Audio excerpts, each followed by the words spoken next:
Bonjour et soyez bienvenus sur cette vidéo YouTube. Aujourd'hui, c'est le tutoriel de la housse à machine à coudre qui se fait à partir de ce coupon ici où vous avez toutes les pièces nécessaires pour le montage. Alors les pièces extérieures seulement, la doublure à l'intérieur n'est pas comprise, le biais non plus. Car oui, il va falloir du biais pour cette jolie housse qui ressemble donc à ça. Je lui ai rajouté une poignée. On a une petite poche latérale ici et 3 poches dans le dos ici pour pouvoir y mettre ses ciseaux, son mètre-ruban et plein d'autres choses. Je vous invite à regarder la vidéo en entier avant de vous lancer dans le montage de votre housse. J'ai pas fait de prototype avant, je sais que ce produit est très attendu et au fur et à mesure que j'ai cousu la housse, je me suis rendu compte qu'il y avait quand même pas mal d'options différentes. Donc regardez la vidéo une première fois, ça vous aidera à choisir la façon de montage et ce que vous avez besoin d'acheter au niveau biais, etc. Elle convient très bien pour une machine familiale et aussi pour une machine industrielle. J'en dis pas plus, suivez-moi, on passe au montage. Alors voici le coupon qui va nous servir à coudre notre housse de machine à coudre. Donc on a la grande pièce principale ici qui forme le devant et le dos, hein, c'est arrondi. Dans le dos ici, on va avoir 7 poches divisées en 3. Et ça, c'est les latérales, donc gauche et droite, avec une poche qui va venir sur une des latérales de la machine. Donc on va couper toutes ces pièces et toutes les thermocoller avec du thermocollant Viseline H250. Donc vous voyez que j'ai thermocollé toutes mes pièces ici, hein, celle-ci aussi, et la grande ici aussi est thermocollée. Ensuite, j'ai coupé toutes mes pièces également dans la doublure. Donc là, j'ai volontairement pas coupé exactement la même forme, mais vous pouvez couper au ras aussi, comme si vous avez plutôt l'habitude. Ça, c'est la poche latérale hein, qui viendra sur le côté ici. Vous voyez que c'est la même taille. Et ça, voilà, c'est sa doublure. Pour la longue poche ici, les 3 petites poches, j'ai ma doublure aussi. Et pour la grande partie ici, elle est là aussi, fait la même taille. Avant de passer à l'assemblage, on va encore plus rigidifier, donner de la tenue à toutes ces pièces avec de la ouatine. Donc je vous conseille de ne pas couper vos pièces directement à partir de vos patrons principaux ici, mais de positionner comme ça vos pièces sur votre ouatine. Donc si vous avez acheté le kit prêt à coudre, vous avez largement de quoi positionner toutes vos pièces. Là voilà, j'ai positionné déjà tout ça, ça va tenir. Et ensuite, je ferai pareil pour la grande pièce, sur pas sur une chute. Hein. Là, j'utilise des chutes. On va bien fixer et je vais couper grossièrement autour ici, pas au ras. Voilà, comme ça, il faut que ça soit un peu plus grand pour éviter que ça bourre, que ça fasse des plis, etc. Et là, je vais piquer tout autour dans la partie blanche ici, une couture de maintien juste pour maintenir chacune de mes pièces sur la ouatine. Ensuite, une fois que c'est fixé, je coupe tout l'excédent. Et je fais ça donc pour toutes mes pièces. Les 2 poches, les 2 latérales et la grande pièce principale ici.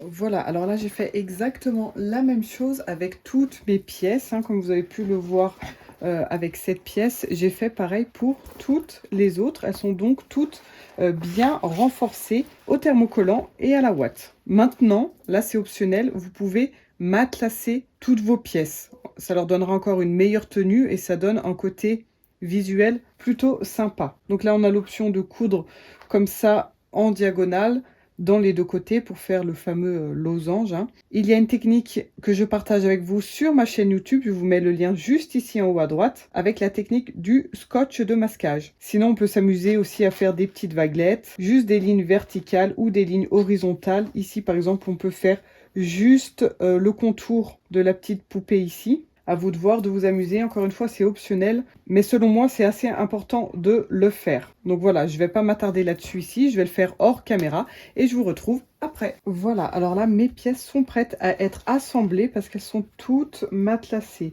Ici, tout simple, j'ai juste fait 2 fois le contour ici au niveau des rectangles pour ne pas toucher au dessin. Les 2 pièces côté latérales, j'ai fait avec la technique du scotch de masquage. Et ici, vu que c'est très grand, j'ai pas fait le scotch parce que ça allait être vraiment trop long. Donc j'ai tracé des lignes parallèle ici grâce à ma règle à patchwork avec un stylo friction.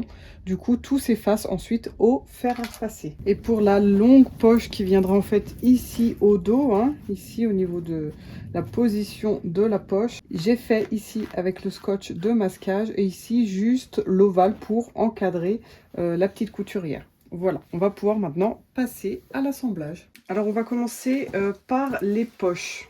Il y en a deux, celle qui fait toute la longueur de la housse et celle qui fait la largeur ici au niveau du côté de la housse. Alors là, on a deux options. Ou on pique sa poche comme ceci, endroit sur endroit avec la doublure, ici en haut. Et du coup, on se retrouve avec cette finition. Et ensuite, on viendra appliquer la poche ici sur la latérale et on fera une piqûre sur la droite, en bas et à gauche pour fixer la poche. Et on a bien l'ouverture ici. Ou alors, on fixe nos deux parties comme ceci, poche et doublure.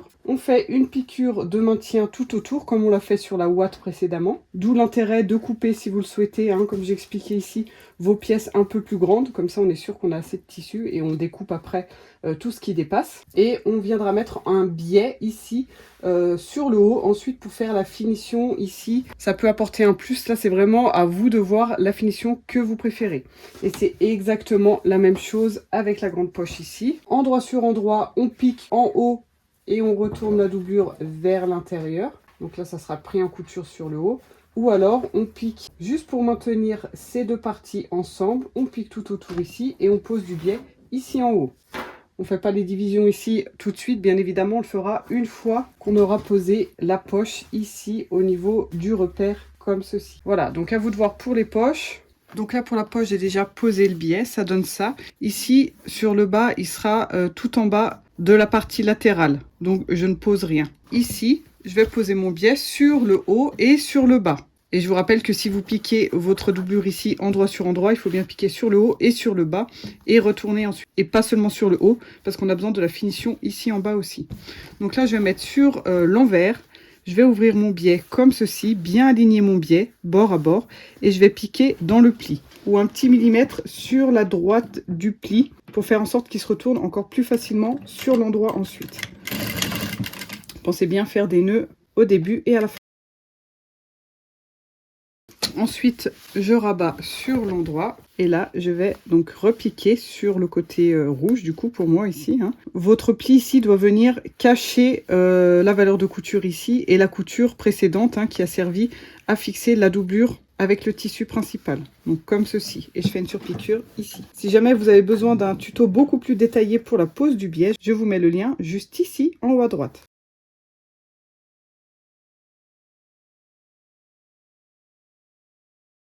Voilà, donc là, le biais est posé sur le haut. Je vais faire exactement les mêmes étapes pour faire le bas et je vous retrouve ensuite. Un petit like, un commentaire, ça fait toujours plaisir. Donnez-moi votre retour sur ce tuto et sur ce joli modèle de housse à machine. Si vous n'êtes pas encore abonné, faites-le vite en cliquant sur le bouton rouge s'abonner et aussi sur la petite cloche pour activer les notifications. On continue. Dans tous les cas, le biais, je l'ai dit au début, n'est pas négociable étant donné que la housse est ronde, arrondie comme ça. Dans tous les cas, on va devoir assembler la housse doublée avec les latérales ici, les côtés doublés aussi. On ne peut pas vraiment assembler que la housse dans un premier temps comme ça. Et puis ensuite la doublure comme ça et piquer ici sur le bas et tout retourner. Parce que la doublure ici, dans tous les cas, ne sera pas prise sur les côtés. Et à chaque fois que vous allez enlever votre housse, la doublure va descendre vers le bas comme ça. Il faut la remettre à chaque fois comme ça. Ou alors, si vous le faites, il faudra faire une surpiqûre tout autour ici au niveau de l'arrondi pour maintenir la doublure prise sur la couture du côté. Je vous montre un exemple ici parce que c'est une housse rectangulaire, donc là c'est bien plus simple à faire. Vous voyez que ma doublure ne tombe pas comme ça systématiquement quand j'enlève ma housse parce qu'en fait j'ai fait des surpiqûres partout ici sur le haut et sur les côtés.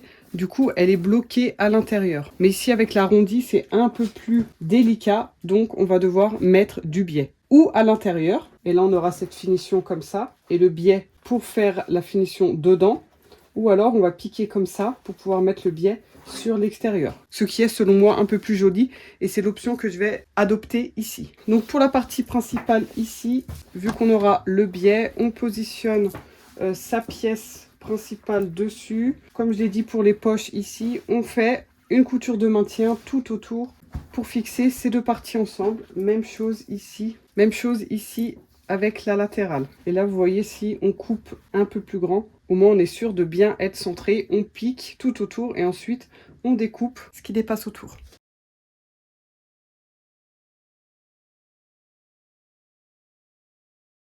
Alors, je reprends la pièce principale ici de ce côté, donc sur le dos. Et là, on a la position pour fixer la poche. Donc, on a les pointillés ici. Donc, on va cacher les pointillés ici et venir poser sa pièce dessus ici. Et là, je vais faire une piqûre ici sur le bas, donc sur mon biais. Ça fera comme une double surpiqûre du coup. Et je vais fixer sur la droite et sur la gauche. Ensuite, je vais pouvoir aussi passer une couture sur ce premier trait et sur ce deuxième trait pour avoir ensuite 3 poches ici. Là, il n'y a vraiment rien de difficile, hein. On fixe bien ici. Ensuite, on va pouvoir couper l'excédent parce qu'on voit que la poche dépasse un tout petit peu, hein, est un tout petit peu plus grande que la base de la housse. Pour l'autre poche, on va la positionner sur une des latérales. Et là, on va se mettre bord à bord sur le bas. Voilà, donc je vais me mettre comme ça correspond bien. Je fixe, et là c'est la même chose, je fixe sur la droite, sur le bas et sur la gauche.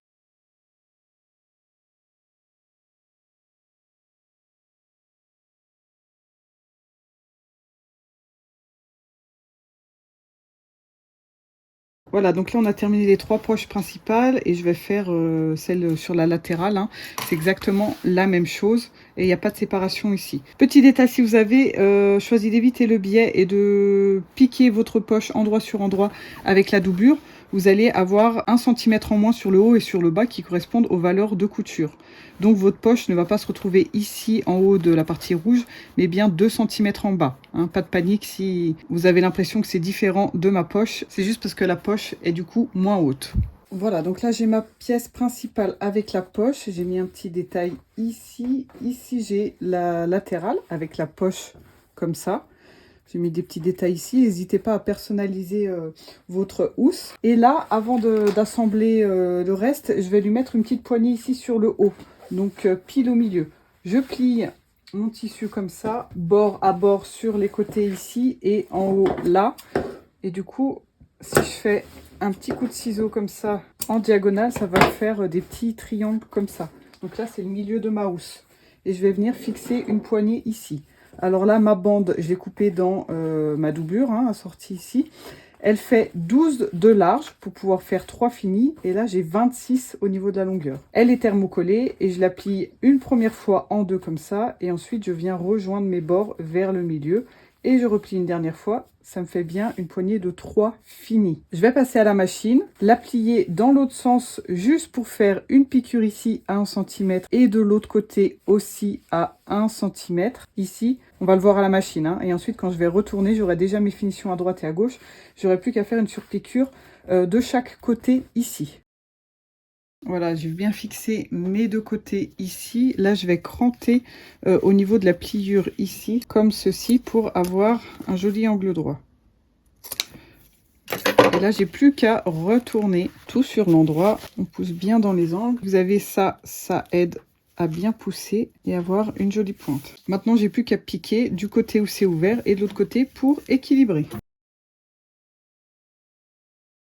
Il faut que je sois bien en face de mes crans ici. Je peux m'aider d'une règle comme ça. Voilà. Donc là, 46, la moitié c'est 23. Je plie ma poignée ici. Alors, je ne vais pas me fixer ici à 36. Hein. Je vais avancer de 2 petits centimètres. Et pareil, de l'autre côté où j'étais à 12, voilà, je me mets à 14 pour fixer ma poignée. Et là, je vais piquer ici sur les mêmes piqûres que je viens de faire et je vais faire un petit carré, un petit rectangle plutôt ici. Et si je veux, je peux même faire une croix à l'intérieur, hein, pour bien consolider les coutures. On aura du coup la poignée ici sur le haut.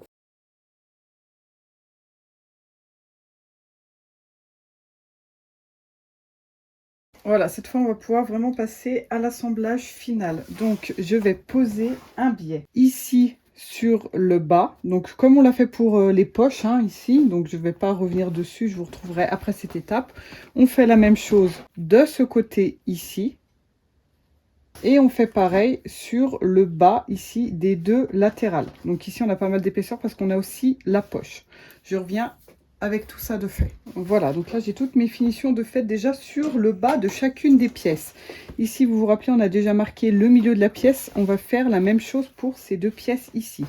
Donc je plie comme ça, bien bord à bord ici et au niveau de l'arrondi. Et là où j'ai un pli qui se forme, je crante. Même chose ici. Donc là, dans tous les cas, on va poser du biais en finition. Donc comme je vous l'avais dit, où on a notre couture à l'intérieur et on met le biais à l'intérieur, ou on a la couture sur l'extérieur et on met le biais ensuite à l'extérieur. Donc là, moi, je vais le mettre à l'extérieur et je vais faire correspondre, donc envers sur envers et non pas endroit sur endroit, hein, pour une fois. Je fais correspondre ici cran sur cran. Ensuite, je fais correspondre ici bord à bord.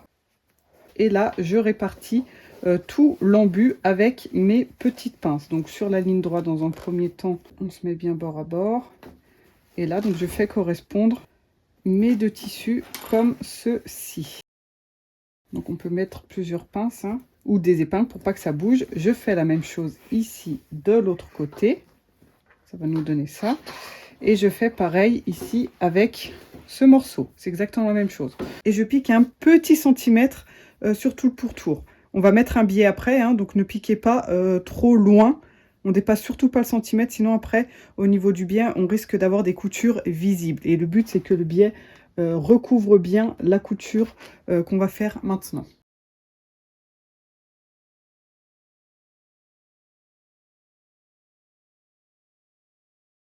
Voici ma housse toute assemblée, hein, j'ai tout terminé, donc elle a bien sa forme finale et on voit qu'elle a une superbe tenue. Elle tient bien debout et encore là, elle est à vide, hein, il n'y a pas la machine à l'intérieur. Et facile du coup à enlever. On va poser maintenant le biais. Ici, c'est la dernière étape pour faire la finition de la housse à machine à coudre. Pour le biais ici, c'est exactement la même étape que quand j'ai filmé ici, hein. On pique d'abord d'un côté. Donc là, je vais coudre de ce côté dans un premier temps, du côté des latérales de la machine. Et ensuite, je vais rabattre et coudre, faire ma surpiqûre ici du côté pièce principale. Je m'attarde pas dans les explications. J'ai un tuto très détaillé pour la pose d'un biais en arrondi. Je vous mets le lien juste ici en haut à droite. Il suffit de bien tirer un petit peu au fur et à mesure sur le biais, hein, pour qu'il épouse bien la forme arrondie ici. Ici sur la vidéo, je vais juste vous expliquer comment bien terminer les extrémités ici. Alors là, prévoyez votre biais un peu plus long que tant ce que vous avez à parcourir, environ 4 cm, et vous laissez dépasser ici de 2 cm au début. Donc on se met bien bord à bord comme on a l'habitude de faire avec un nœud au début, comme d'habitude. Et on pique un peu sur la droite par rapport au pli, hein. Pas sur le pli, mais bien un petit millimètre sur la droite.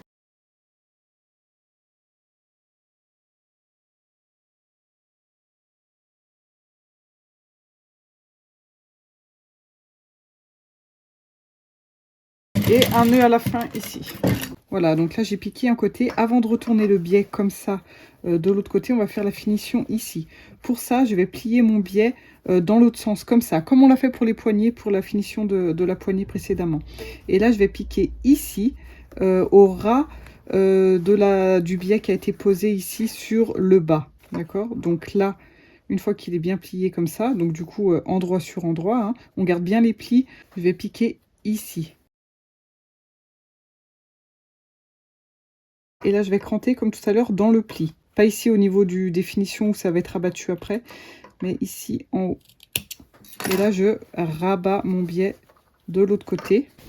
On fait bien attention ici, on peut essayer de pousser un peu dans la pointe tout doucement, hein, pour pas faire de trou ou quoi que ce soit sur son biais. On rentre la valeur de couture à l'intérieur. Et là, je vais pouvoir du coup rabattre mon biais de partout ici et piquer tout autour avec cette finition ici sur le bas. Après, je vous montrerai aussi une autre façon de poser le biais, hein. Ça va dépendre de la finition souhaitée.